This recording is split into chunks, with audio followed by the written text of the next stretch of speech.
আসসালামু আলাইকুম, সবাইকে স্বাগতম টিচিং বিডি চ্যানেলের পক্ষ থেকে। প্রিয় শিক্ষার্থীরা, তোমরা কেমন আছো? আশা করি সবাই ভালো আছো। তোমাদের দ্বিতীয় প্রান্তিক মূল্যায়ন শুরু হয়ে গেছে এবং সেই আলোকেই আমি ইংরেজি নমুনা প্রশ্ন নিয়ে হাজির হয়েছি। অনেকে আবার কমেন্টে জানাচ্ছ যে ক্লাস 4-এর ইংরেজি দেওয়ার জন্য, তো সেজন্য আমি ক্লাস 4-এর ইংরেজি নিয়ে হাজির হয়েছি। তোমাদের যদি উপকার আসে সেখানেই আমার ভিডিও দেওয়ার সার্থকতা। 1 নংয়ে দেখো, একটা পেসেজ দেওয়া আছে। পেসেজ থেকে তোমরা 1, 2, 3 এর আনসারগুলি দিবে প্রশ্নের। এখানে দেখো, Rahat and his family live in a small village in Rangpur. Rahat এবং তার ফ্যামিলি নিয়ে পেসেজটা দেয়। এখান থেকে তোমরা 1 নংয়ের প্রশ্ন দিবে। 1 নংয়ে দেখো, কলাম এ এবং কলাম বি দেওয়া আছে। কলাম এতে ডান পাশে আর বাম পাশের শব্দগুলি মিলিয়ে লিখবে। কলাম বিতে দেখো, filling the blanks appropriate word. এখানে যে বক্স দেওয়া আছে, বক্সের মধ্যে যে ওয়ার্ডগুলি দেওয়া আছে সেই ওয়ার্ড থেকে তোমরা যে আছে, শূন্যস্থান আছে, সেই শূন্যস্থানগুলি পূরণ করবে।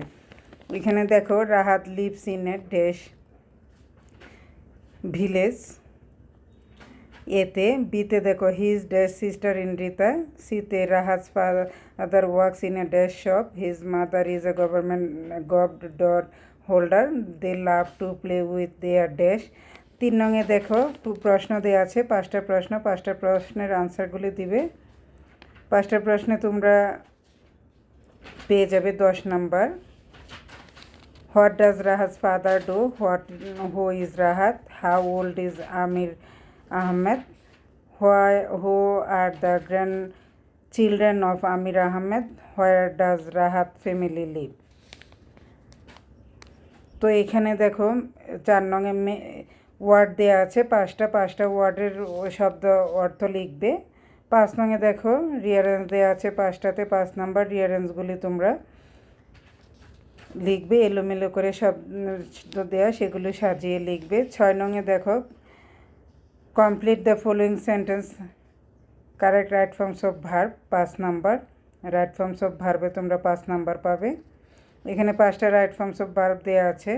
অবশ্যই তোমরা এই নিয়মগুলি আগেও জেনেছো। রাইট ফর্মস অফ ভার্বে ব্র্যাকেটের মধ্যে যে ওয়ার্ডটা থাকে সেটা হচ্ছে ভার্ব। এই ভার্বটার মধ্যে তোমরা ইয়েস বসবে না ইয়েস বসবে না আইএনজি বসবে, সেটা বুঝে লিখবে। যেমন দেখো, এখানে মিসেস নাসরিন দেওয়া আছে, ব্র্যাকেটে ওয়ার্ক এট দ্য উপজেলা ফ্যামিলি প্ল্যানিং সেন্টার। এখানে ওয়ার্কের সাথে ইয়েস বসবে না ইয়েস বসবে না আইএনজি বসবে, সেটা বুঝে তোমরা লিখবে। তারপরে দেখো, মাহমুদ ড্যাশ লিভ দেওয়া আছে ইন চাঁদপুর। এখন লিভের সাথে কি বসবে তোমরা সেটা বুঝে লিখবে। She dash put her pen on the table. Rina was dash excite. Rana dash buy a pen yesterday. তো এগুলি তোমরা আশা করি পারবে, সহজে আসছে, কোনো ঝামেলা নাই। যদি তোমরা না পারো সেটা কমেন্টে জানাবে। আর অবশ্যই আমার চ্যানেলটাকে সাবস্ক্রাইব করে বেলটা অন করে দেবে। আমার চ্যানেলের নাম টিচিং বিডি। আর অবশ্যই বেশি বেশি শেয়ার করবে। তোমাদের একটা মূল্যবান শেয়ারই পারে আমার চ্যানেলটাকে এগিয়ে নিয়ে যেতে। তারপরে দেখো, 7 নংয়ে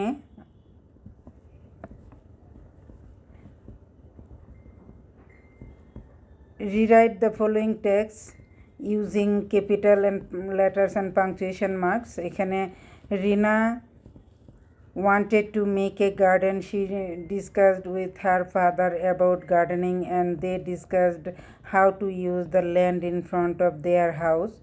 এখানে যে সেন্টেন্সগুলি দেওয়া আছে, এটা তোমরা কোথায় বড় হাতের কোথায় ছোট হাতের সেটা বুঝে লিখবে। কুয়েশন নাম্বার 8, এটা দেখো, ডব্লিউএস কুয়েশন দেওয়া আছে। 5টা ডব্লিউএস কুয়েশন, 5 নাম্বার পাবে।